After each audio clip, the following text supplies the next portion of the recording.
Today, we are going to delve into one of the fundamental pillars of Hermeticism, the first of the 7 Hermetic laws, known as the principle of mentalism.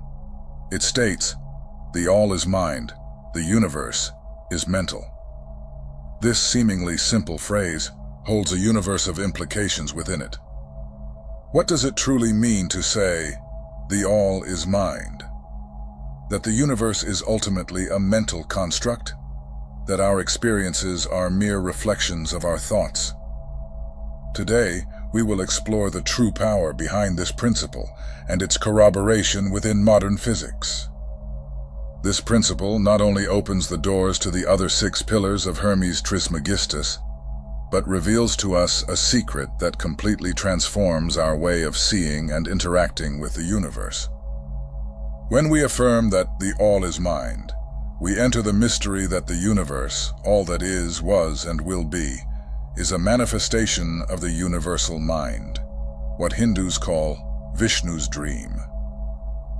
Each of us is an intrinsic part of this manifestation.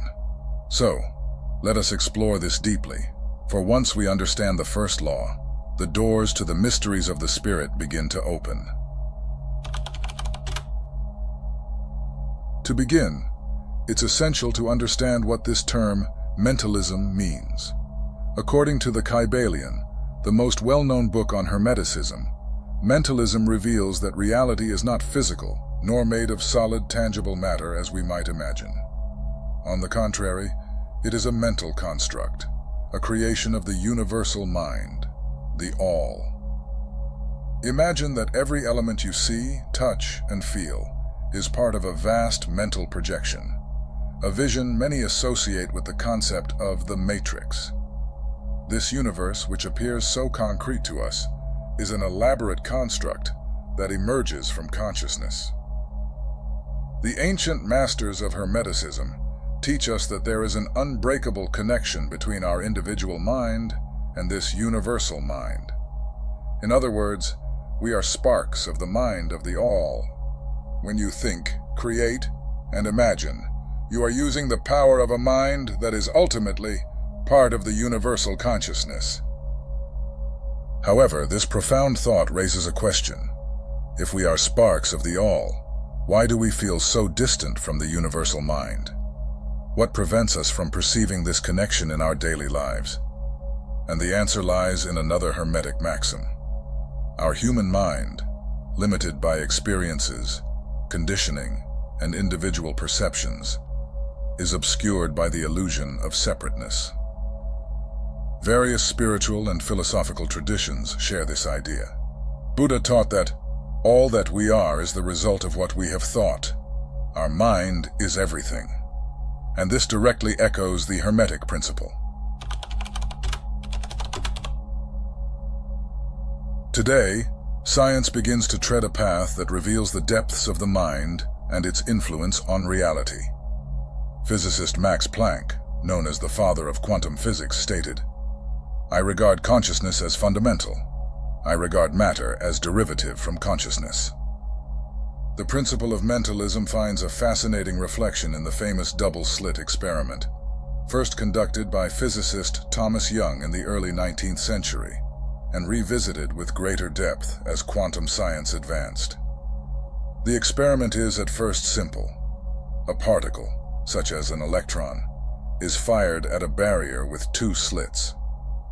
On the other side of the barrier, there's a screen to record the impact pattern of the particles. When scientists try to predict the behavior of this particle, something extraordinary happens. If no one observes the electron, it behaves like a wave, passing through both slits simultaneously and creating an interference pattern, like ripples in a pond. However, upon introducing a measure to observe which slit the particle goes through, the electron decides to behave like a particle. It chooses only one of the slits, eliminating the interference pattern and creating a pattern that indicates a defined trajectory. This phenomenon reveals that, at a quantum level, the act of observing modifies reality. The observer seems to interfere with the essential nature of the particle, forcing it to choose a specific state. This phenomenon goes beyond materialistic understanding and opens the door to deeper interpretations of the relationship between mind and reality.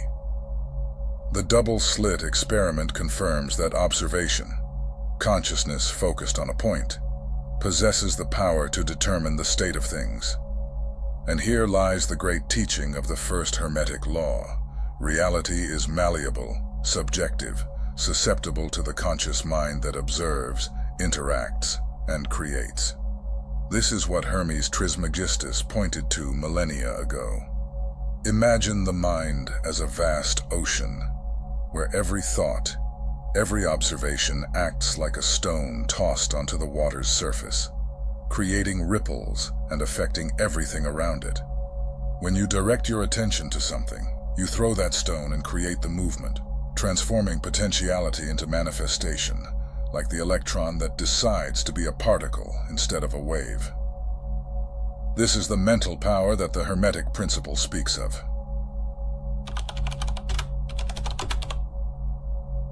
The first Hermetic law reveals to us that the mind is the key to creation.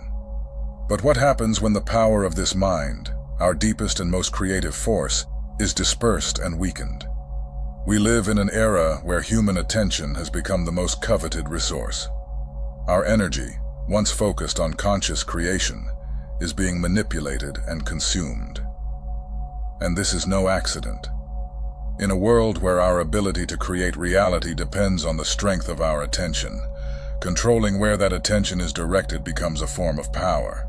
Modern distractions, social media, constant notifications, advertising, and an endless stream of information act as silent thieves of our mental energy. This fragmentation of the mind distances us from our creative essence and transforms us into mere reactors instead of authors of our own experiences.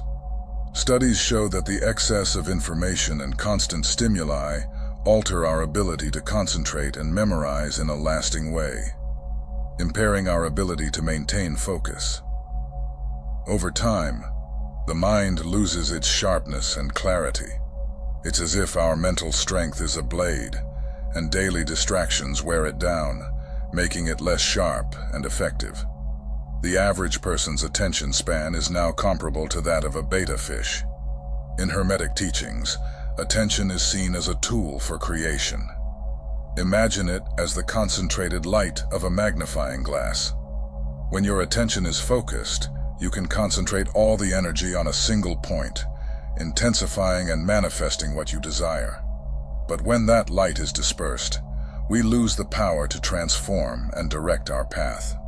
We become passive observers, submerged in a torrent of superficial stimuli. In addition to fragmenting focus, modern distractions subtly shape our subconscious. Everything we see and hear, even if it seems irrelevant, leaves a mark on our minds. In the silence of our unconscious, this information accumulates, forming beliefs, fears, and behavior patterns. And as we have seen, the subconscious is a powerful creator of reality.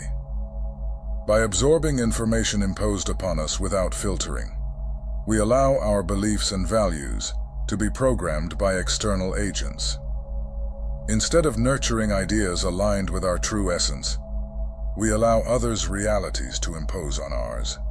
Philosopher Aldous Huxley observed that distraction will be the most effective means of control over man. And he was right. A scattered being with unconsciously shaped beliefs does not have the power to shape their own reality. The key to regaining control of your reality lies in regaining control of your mind. And for that, nothing is more powerful than meditation. When we speak of reclaiming control of the mind, meditation emerges as an essential practice. The first Hermetic law teaches us that the mind is the matrix from which all is created. However, a scattered mind, constantly in motion and subject to external influences, loses its ability to focus and intend.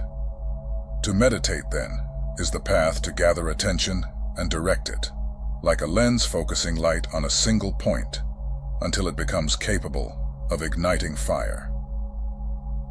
In Hermetic practice, meditation is a return to zero point, the space where nothing and everything coexist.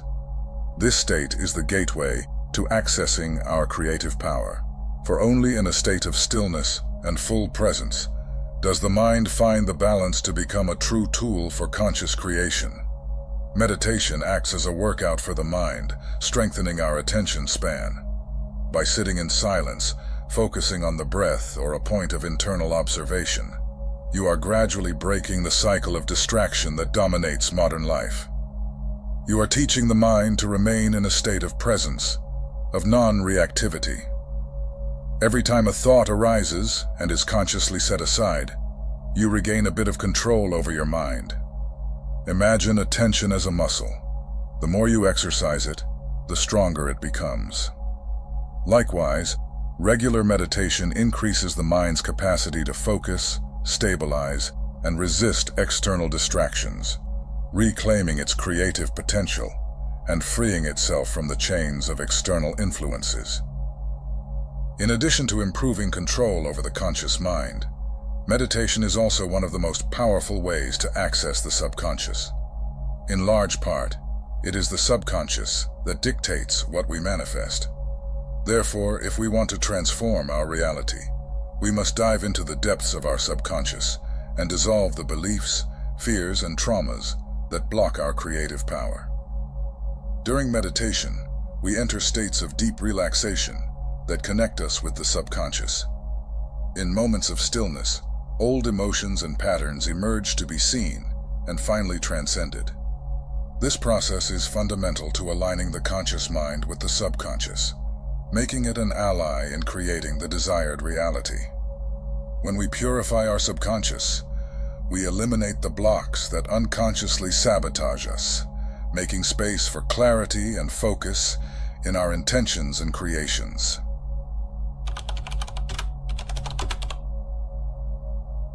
At the heart of these teachings, we understand that the universe we perceive, with all its complexities and nuances, is ultimately a projection of our minds. But what happens when most of this creation originates from an unknown, barely explored region within us? The subconscious is the vast ocean where thoughts and beliefs that we often ignore are contained. Yet it paradoxically shapes our perception and consequently our reality in profound ways. It is the deep layer of the mind that does not operate through reason or direct logic, but through symbols, memories, and emotions. Here lie the roots of experiences, perceptions, and beliefs that sustain our worldview. Imagine the subconscious as a video camera, recording every moment, every emotion, every word, and every image, since the earliest years of life.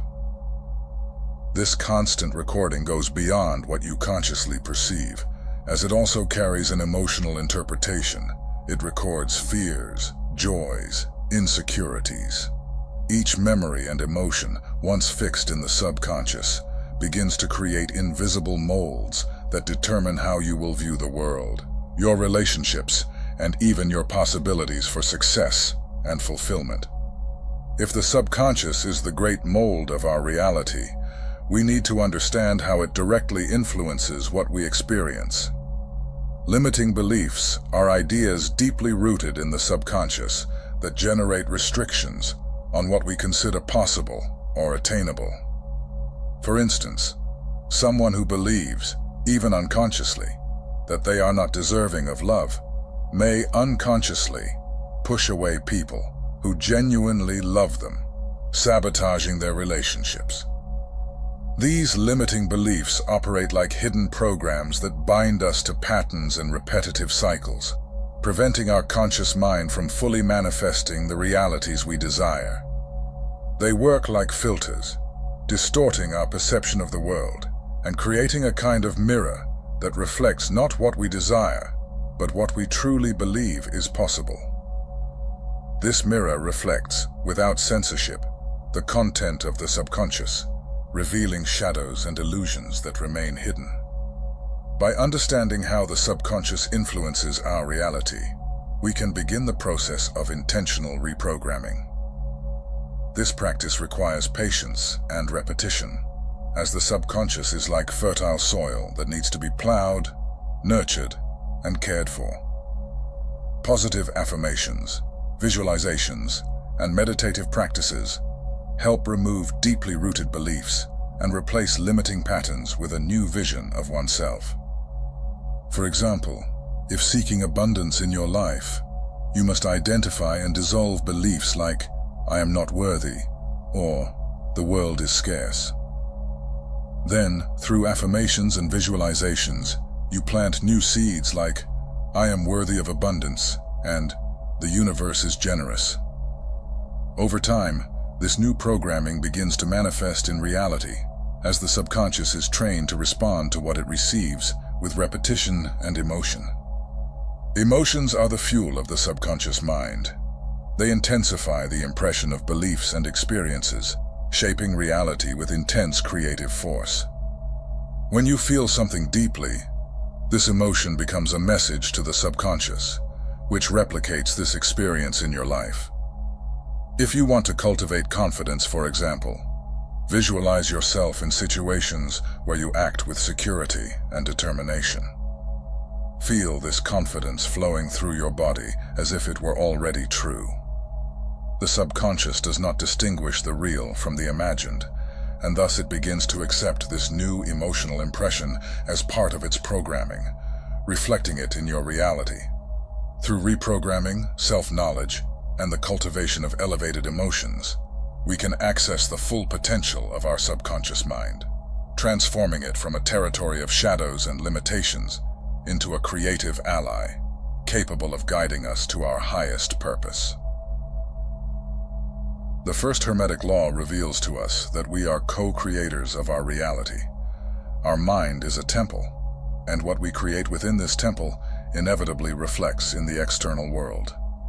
When we allow our attention to be taken by distractions, we cease to be the masters of this temple and become its servants. But by cultivating attention, practicing meditation, and diving into our subconscious, we can reclaim the reins of creation.